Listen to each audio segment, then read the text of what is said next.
அனைவருக்கும் வணக்கம். நம்மளுடைய மாடர்ன் சர்வே இன் தமிழ் யூடியூப் சேனலில் மத்திய மற்றும் மாநில அரசாங்கத்தின் மூலமாக வெளியாகக்கூடிய அரசு மற்றும் அரசு சார்ந்த வேலைவாய்ப்புகளை நம்ம வீடியோவாக தொடர்ந்து அப்லோட் பண்ணிட்டே இருக்கோம். ஸோ நம்ம அப்லோட் பண்ணக்கூடிய இந்த வேலைவாய்ப்புகள் சம்மந்தமான வீடியோக்களை அது சம்மந்தமாக யாருக்கு தேவைப்படுமோ நீங்கள் அவங்களுக்கு இதை ஷேர் பண்ணுங்கள். அது ஒன்றே போதுமானது, வேறு எதுவும் தேவையில்லை. அந்த வரிசையில் பார்த்தீங்க அப்படின்னா, இப்போ கவர்மெண்ட் ஆஃப் இந்தியாவிலேருந்து வெளியான ஒரு வேலைவாய்ப்பு, டிபார்ட்மெண்ட் ஆஃப் ஸ்பேஸ் அதிலிருந்து இஸ்ரோன்னு சொல்லக்கூடிய இந்தியன் ஸ்பேஸ் ரிசர்ச் ஆர்கனைசேஷன்லேருந்து வெளியான ஒரு வேலைவாய்ப்பு. அது என்ன வேலைவாய்ப்புன்னு பார்த்தீங்க அப்படின்னா, recruitment of medical officer, scientist, engineer, technical assistant, scientific assistant, technician B, draftsman, assistant அப்படின்னு நம்மளுடைய மெடிக்கல் ஃபீல்டில், இன்ஜினியரிங் ஃபீல்டில், டெக்னிக்கல் டிப்ளமோ லெவலில், ஐடிஐ லெவலில் அப்படின்னு பல தரப்பட்ட ஒரு வேலைவாய்ப்புக்கான அறிவிப்பை இஸ்ரோ வெளியிட்டிருக்காங்க. ஸோ இது விருப்பம் உள்ளவங்க அப்ளை பண்ணுங்கள். ஃபஸ்ட்டு பார்த்தீங்கன்னா ஏவியேஷன் மெடிசின், அதில் ஒரு போஸ்ட் இருக்குது. அதுக்கு என்ன படிச்சுன்னு பார்த்தீங்கன்னா டாக்டர் படிச்சிருக்கணும், எம்பிபிஎஸ் டிகிரி முடிச்சிருக்கணும், with MD in aviation medicine with MBBS முடிச்சிருக்கணும். ஒரே ஒரு போஸ்ட் இருக்குது. அடுத்தது ஸ்போர்ட்ஸ் மெடிசின், அதுவும் அதே மாதிரி தான், empty in sports medicine with MBBS. Screening interview, exam கிடையாது. அடுத்து பார்த்தீங்கன்னா மெடிக்கல் ஆஃபீஸர், அதுக்கு MBBS degree plus 2 years experience இருக்கணும். இதுக்கு எக்ஸாம் ஸ்க்ரீன் பண்ணி இன்டர்வியூ வைப்பாங்க. அடுத்து பார்த்திங்கன்னா நம்மளுடைய டிபார்ட்மெண்ட் ஓரியன்ட்டாக வருது. ஸ்ட்ரக்சரல் டிசைன் வருது, அதுக்கு எம்இ முடிச்சிருக்கணும், எம்இ எம்டெக் முடிச்சிருக்கணும் ஸ்ட்ரக்சரல் இன்ஜினியரிங், அல்லது பிஇ முடிச்சிருக்கணும் சிவிலில். டிசைன் டெவலப்மெண்ட் அண்ட் டெஸ்டிங்கில் ஒர்க் பண்ண எக்ஸ்பீரியன்ஸ் இருக்கணும். இதுக்கு ரிட்டன் எக்ஸாமு ப்ளஸ் இன்டர்வியூ, ஒரே ஒரு போஸ்ட் தான் இருக்குது. அடுத்து பார்த்தீங்க அப்படின்னா இன்ஸ்ட்ருமெண்டேஷன் இன்ஜினியரிங் 2 போஸ்ட் இருக்குது, ரெண்டுமே அன்ரிசர்வ்டு தான். இது பார்த்தீங்கன்னா எம்இ எம்டெக் முடிச்சிருக்கணும் இன்ஸ்ட்ருமெண்டேஷனில், அல்லது பிஇ முடிச்சிருக்கலாம். இதுவும் அதே மாதிரி தான், டிசைன் டெவலப்மெண்ட் அண்ட் டெஸ்டிங்கில் ஒர்க் பண்ண எக்ஸ்பீரியன்ஸ் இருக்கணும். 2 போஸ்ட் இருக்குது.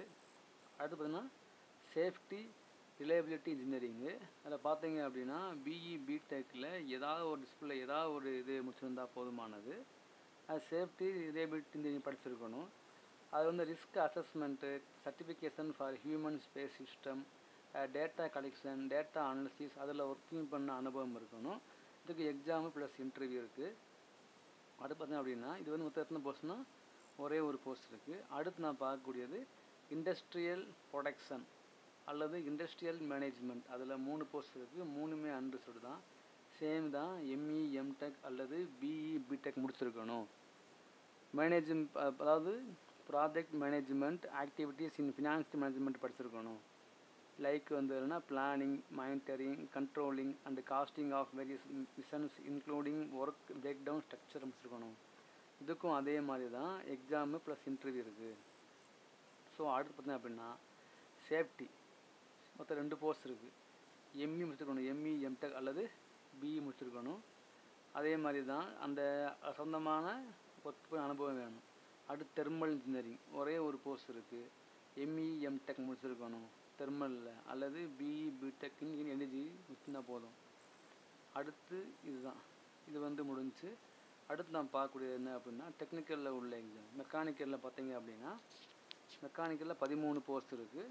இந்த 13 போஸ்ட்டில் பார்த்தீங்க அப்படின்னா 12 வேக்கன்சி, 1 ரிசர்வ்டு பிடபிள்யூடி பண்ணியிருக்காங்க. இந்த வேக்கன்சி எல்லாமே என்ன பற்றினா மெக்கானிக்கல் படிச்சிருக்கணும், diploma, exam plus skill test இருக்குது, இன்டர்வியூ கிடையாது.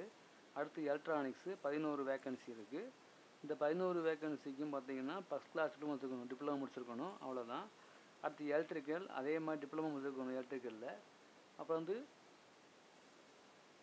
ஃபோட்டோகிராஃபி முடிச்சிருக்கணும், ஃபோட்டோகிராஃபி முடிச்சிருக்கணும். அதுக்குன்னா படிப்பு அப்படின்னா அதில் டிப்ளமோ முடிச்சிருக்கணும் ஃபோட்டோகிராஃபியில். 2 போஸ்ட் இருக்குது. தென் அடுத்து பார்த்தீங்க அப்படின்னா மைக்ரோபயாலஜி, பிஎஸ்சி முடிச்சிருக்கணும் மைக்ரோபயாலஜியில், ஒரே ஒரு போஸ்ட் இருக்குது இடபிள்யூஎஸ்க்கு. ஸோ அது பார்த்தீங்க அப்படின்னா ஐடிஐ லெவலில் ஃபிட்டரில் 22 போஸ்ட் இருக்குது. எஸ்எஸ்எல்சி, எஸ்எஸ்சி ப்ளஸ் ஐடிஐ என்று படிச்சிருக்கணும். என்டிசி, என்ஏசி ட்ரேடில். அதே மாதிரி பார்த்தீங்க அப்படின்னா எலக்ட்ரானிக் மெக்கானிக் 12 வேகன்சி இருக்குது. ஏசி அண்ட் எஃப்சிஷன் 1 வேகன்சி இருக்குது. வெல்டர் 2 வேகன்சி இருக்குது. மெஷினிஸ்ட் 1 வேகன்சி இருக்குது. எலக்ட்ரிக்கல் 3 வேகன்சி இருக்குது. டர்னர் 1 வேகன்சி இருக்குது. கிரைண்டர் 1 வேகன்சி இருக்குது. இது எல்லாம் பார்த்திங்கன்னா சம்மந்தப்பட்ட டிபார்ட்மெண்ட்டில் என்டிசியோ அல்லது என்ஏசியோ படிச்சிருக்கணும். 10வது முடிச்சிருக்கணும் கண்டிப்பாக அவங்க. அதுக்கு பிறகு பார்த்தீங்க அப்படின்னா டிராஃப்ட்ஸ்மேன் மெக்கானிக்கலுக்கு 9 வேகன்சி இருக்குது. அதுக்கு பிறகு பார்த்தீங்க அப்படின்னா டிராஃப்ட்ஸ்மேன் சிவிலுக்கு 4 வேகன்சி இருக்குது.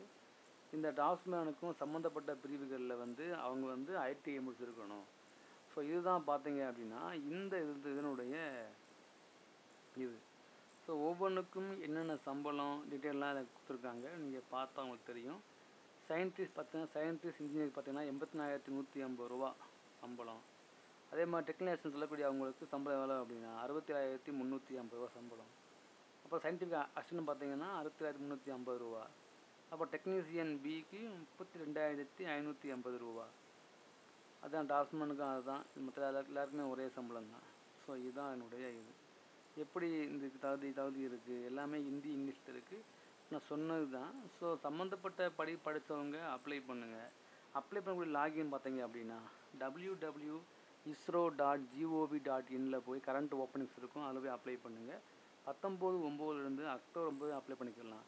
ஸோ அக்டோபர் 9 தான் லாஸ்ட் டேட்டு. ஆன்லைனில் மட்டும்தான் அப்ளை பண்ண முடியும், ஆஃப்லைனில் பண்ண முடியாது. இதுதான் என்னுடைய டீட்டெயில்.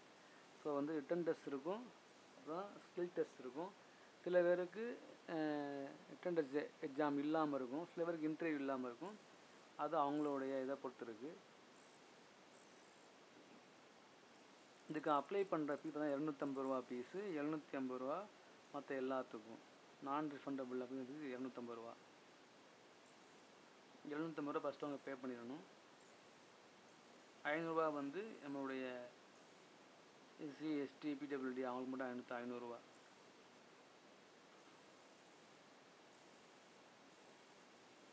ஸோ இதுதான் என்னுடைய ஃபுல் டீட்டெயிலு. ஸோ விருப்பம் எப்படி அப்ளை பண்ணி கொடுத்துருப்பாங்க. ஸோ விருப்பம் உள்ளவங்க அப்ளை பண்ணுங்கள். உங்களுடைய ஃப்ரெண்டுக்கு இந்த வீடியோவை ஷேர் பண்ணுங்கள். இது எல்லாமே இருக்குது. டிப்ளமோவுக்கு இருக்குது, ஐடிஐ இருக்குது. இது எக்ஸாம் எப்படி கேட்பாங்க, ஒவ்வொரு எக்ஸாமுக்கும் சயின்டிஸ்ட்டுக்கு எப்படி கேட்பாங்க, part A, part B, part C, அப்புறம் மற்ற போஸ்ட்டுக்கு எப்படி கேட்பாங்க அப்படின்னு ஒவ்வொரு எக்ஸாமுக்கும் இங்கே வந்திருக்காங்க தெளிவாக. நீங்கள் பார்த்தாலே உங்களுக்கு தெளிவாக புரியும். ஸோ ரியாலிட்டி என்ன அப்படின்னா இது ரொம்ப டஃபெல்லாம் இருக்காது. அதாவது நம்ம நினைப்போம்ல ரொம்ப பெருசாக இருக்கும், அப்படிலாம் இல்லை. கொஞ்சம் நம்ம பின்னாலே போதும். எஸ்எஸ்சி எக்ஸாம்லாம் ப்ரிப்பேர் பண்ணுறாங்க இல்லையா, யூபிஎஸ்சி எஸ்எஸ்சி, அவங்களாம் ஈஸியாக உள்ளே போயிடலாம். ஆனால் அப்படி தான் இருக்கும். சென்டர் எங்கே தமிழ்நாடு சொன்னால் மெட்ராஸ் சென்டர் போட்டிருக்காங்க சென்னையில். ஸோ போய் எக்ஸாம் அப்ளை பண்ணுங்கள். அப்ளை பண்ணாமல் இருக்காதீங்க. ரொம்ப யூஸ்ஃபுல்லாக இருக்கும். மிகப்பெரிய ஒரு வேலைவாய்ப்பு. இங்கெல்லாம் கடைசினாலே நம்ம அதையும் நம்ம ஃபீல் பண்ண தேவையே இல்லை. ஸோ அந்த மாதிரி வேலைவாய்ப்பு. அப்ளை பண்ணுங்கள். உங்களுடைய ஃப்ரெண்ட்ஸ் இந்த வீடியோவை ஷேர் பண்ணுங்கள். அக்டோபர் 9 தான் லாஸ்ட் டேட்டு. அதனால் இன்னும் டேட் இருக்குது. அப்ளை பண்ணுங்கள். தேங்க்யூ.